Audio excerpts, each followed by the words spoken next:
পিলকুনি পশ্চিমপাড়া এলাকার বিতর্কিত ব্যক্তি কালাম ওরফে পিনিক কালাম ফের আলোচনায়। গণমাধ্যম কর্মীদের হাতে এসেছে তার একটি মদ্যপানের ভিডিও, যেখানে তাকে পায়ের উপর পা তুলে বসে মদ পান করতে এবং একই সঙ্গে ভ্যাপ সিগারেট টানতে দেখা যায়।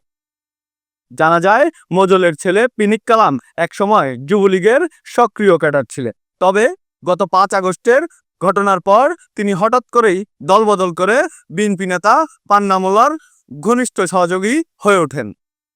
এরপর থেকেই এলাকায় নানা অপরাধ, লুটপাট ও সন্ত্রাসের অভিযোগ উঠেছে তার বিরুদ্ধে।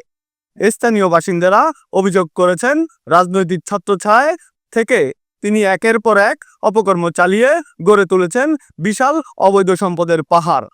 অনেকেই দাবি করেছেন, পিনিক কালাম বর্তমানে স্থানীয় রাজনীতির নামে একটি সন্ত্রাসী চক্রের নেতৃত্ব দিচ্ছেন। এদিকে গণমাধ্যম কর্মীদের কাছে আসা ভিডিওটি নিয়ে এলাকায় দেখা দিয়েছে ব্যাপক উত্তেজনা।